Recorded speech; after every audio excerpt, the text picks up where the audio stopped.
নমস্কার বন্ধুরা, পম্পার কিচেনে আপনাদের সকলকে স্বাগত। আজ আমি আপনাদের সাথে শেয়ার করব ভিন্ন রাজ্যের অপূর্ব স্বাদের একটা রেসিপি।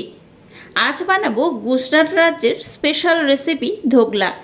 এই ধোকলা খেতে হয় অসাধারণ, যেমন নরম তেমনই স্পঞ্জি। সকালে ব্রেকফাস্টে কিংবা বাচ্চাদের স্কুল টিফিনেও ঝটপট বানিয়ে দিতে পারেন।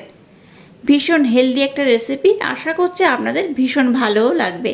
তাহলে চলুন দেরি না করে আজকের এই অপূর্ব স্বাদের হেলদি রেসিপিটা দেখে নেওয়া যাক। ধোকলা বানানোর জন্য দেখুন প্রথমেই একটা আমি পাত্র নিয়ে নিয়েছি। এর মধ্যে দিয়ে দেবো এই বাটির মাপ করে 1 বাটি জল। ধোকলা বানানোর জন্য প্রথমে কিন্তু লেবুর জলটা খুবই গুরুত্বপূর্ণ। লেবু হলে তবে কিন্তু ধোকলাটা সব থেকে পারফেক্ট হয়। তো তার জন্য একটা লেবুর জলের দরকার। তাই এখানে দেখুন একটা আমি লেবুর জল বানিয়ে নেব। তাই লেবুর জলটা বানানোর জন্য প্রথমে দেখুন লেবুর রস নিয়েছি। এখান থেকে আমি 2 চামচ লেবুর রস দিয়ে দেব। আর একটু লেবুর রস আমার পরে লাগবে, সেটা আমি পরে দেখিয়ে দেব। দিয়ে দেবো এখানে স্বাদ মতো লবণ, আর দিয়ে দেবো ব্লেন্ড করে রাখা মিছরি। আপনারা চাইলে এখানে কিন্তু চিনিও ব্যবহার করতে পারেন। এবার এখানে আমি লেবুর জল বা লেবুর শরবত যেমন হয় সেই রকম একটা আমি বানিয়ে নেব। আর এই যে আমি এখানে মিছরি ব্যবহার করলাম, মিছরিটাকে কিন্তু জলের সাথে খুব ভালোভাবে মেল্ট করতে হবে। আর আপনারা যদি চিনি ব্যবহার করেন, চিনিটাকে কিন্তু খুব ভালোভাবে জলের সাথে প্রথমে মেল্ট করে নেবেন। তো ধোকলা বানানোর জন্য যে লেবুর জলের দরকার সেটা একদম রেডি হয়ে গেছে। এবার আর একটা পাত্র আমি নিয়ে নিলাম। এবার এখানে আমি দিয়ে দেবো বেসন। এখানে আমি 150 গ্রাম বেসন ব্যবহার করব। দিয়ে দেবো গ্রেট করে রাখা অল্প একটু আদা, দিয়ে দেবো কাঁচা লঙ্কা। এবার শুকনো উপকরণটা একটু আমি মিক্সড করে নেব। এবার যে লেবুর জল বা লেবুর যে শরবতটা আমি বানিয়েছি সেটা নিয়ে নেব। এখানে অল্প অল্প দেব, খুব বেশি একেবারে দিয়ে দেবেন না, অল্প অল্প দিয়ে এটাকে মিক্সড করতে হবে।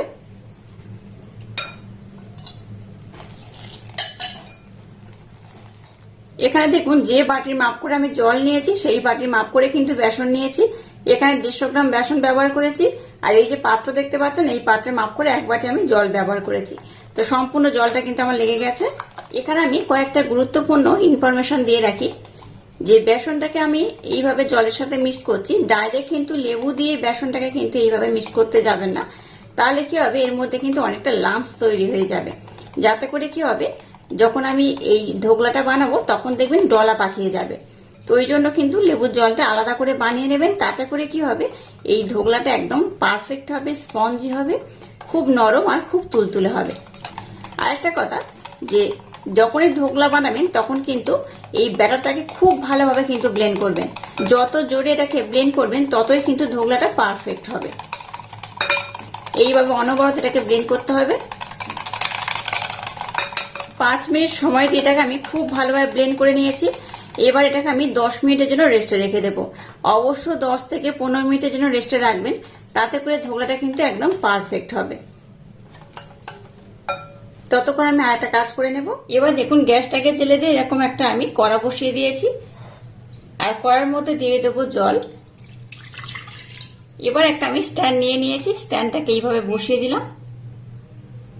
এবার এটাকে আমি ঢাকা দিয়ে একটু ভালোভাবে গরম করে নেব।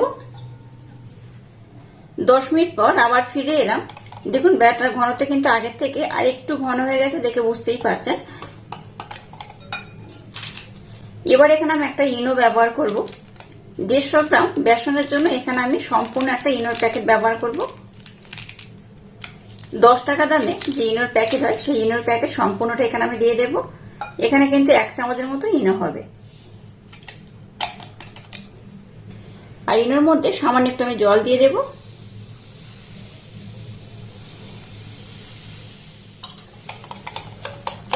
এবার এটাকে আমি খুব ভালোভাবে আরেকবার ব্লেন্ড করে নেব। এইভাবে খুব স্পিডে কিন্তু বেশ 2 থেকে 3 মিনিট ধরে এটাকে ব্লেন্ড করতে হবে। এটাকে দেখুন খুব ভালোভাবে আমি ব্লেন্ড করে নিয়েছি। আর দেখুন ব্যাটারটা কিন্তু ফুলে বেশ অনেকটাই হয়ে গিয়েছে, দেখে বুঝতেই পারছেন। এবার দেখুন এরকম একটা আমি কেক টিন নিয়ে নিয়েছি। এবার এই কেক টিনের মধ্যে ব্যাটারটাকে আমি ঢেলে দেব।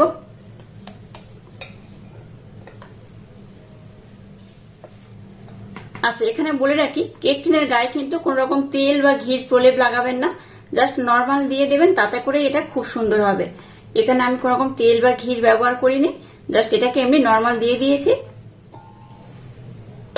এবার দেখুন জলটাকে আমি কিন্তু মোটামুটি গরম করে নিয়েছি। এবার এই পাত্রটাকে এর মধ্যে আমি বসিয়ে দেব।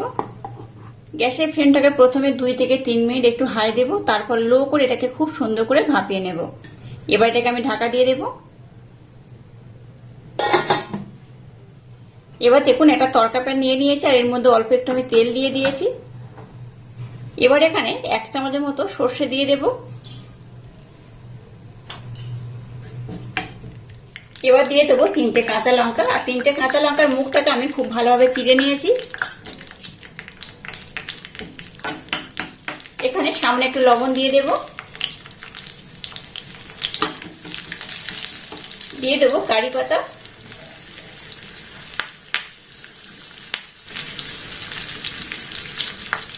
এবার এখানে দিয়ে দেবো অল্প একটু জল। এবার এটাকে আমি একটু ভালোভাবে ফুটিয়ে নেব।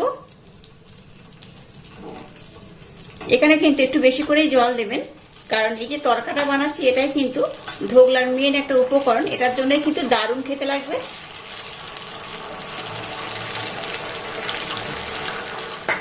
এখানে সামান্য একটু হলুদ গুঁড়ো দিয়ে দেবো, একদম অল্প করে। ব্লেন্ড করে না মিছিয়ে এখানে অল্প একটু দিয়ে দেবো, আর দিয়ে দেবো যে বাকি লেবুর রসটা রয়েছে সেই লেবুর রস। এই যে তরকাটা বানাচ্ছি অবশ্যই একবার এইভাবে ট্রাই করবেন, অসাধারণ খেতে হয়। তরকাটাকে আমি একদম রেডি করে নিয়েছি, এবার আমি গ্যাসটাকে বন্ধ করে দেব। দেখুন ধোকলাটাকে আমি খুব ভালোভাবে রেডি করে নিয়েছি, আর কত সুন্দর হয়েছে দেখুন। আমি কিন্তু আধা ঘন্টা পর গ্যাসটাকে বন্ধ করে এটাকে একটু ঠান্ডা করে নিয়েছি। ঠান্ডা করার পর আমি আপনাদের দেখাচ্ছি, দেখুন কত সুন্দর হয়েছে। আর ঠান্ডা হয়ে যাওয়ার পর দেখবেন এই হাত থেকে কিন্তু এটা অটোমেটিক এইভাবে ছেড়ে উঠে আসবে। একটু হাত দিয়ে এইভাবে করে নেবেন, দেখবেন তাতে করে এটা খুব সুন্দর হয়ে উঠে আসবে। এবার একটা পাত্র নিয়ে নিলাম, এইভাবে উল্টে একটু ট্যাপ করবেন, দেখবেন অটোমেটিক এটা ছেড়ে উঠে আসবে। দেখুন এটা কত সুন্দর হয়েছে, কতটা স্পঞ্জি, কতটা নরম হয়েছে দেখুন, আর কতটা জালিদার হয়েছে। এই দেখুন কত সুন্দর হয়েছে। আর সামন পোর্শনটা দেখুন কত সুন্দর, এই ধারগুলো দেখুন প্রত্যেকটা কিন্তু খুব সুন্দরভাবে হয়েছে, খুব স্পঞ্জি হয়েছে। তো যাই, এবার এটাকে আমি কেটে নেব। এবার এটাকে আমি প্রথমে 3 টুকরো করে কেটে নেব। আপনারা চাইলে কিন্তু একটু ছোট বড় করে কাটতে পারেন। আবার এটাকে আমি 3 টুকরো করে নেব। দেখুন এগুলোকে আমি খুব সুন্দর করে কেটে নিয়েছি, আর কত সুন্দর হয়েছে দেখুন। এই দেখুন কতটা জালিদার হয়েছে, কতটা স্পঞ্জি হয়েছে। এইভাবে অবশ্যই একবার হলে এই ধোকলাগুলো বানাবেন, দারুণ খেতে লাগে। বাচ্চা থেকে বড় সবাই কিন্তু ভীষণই পছন্দ করবে। তো যাই, এটা কিন্তু এখনো গরম রয়েছে, খুব ঠান্ডা হয়নি।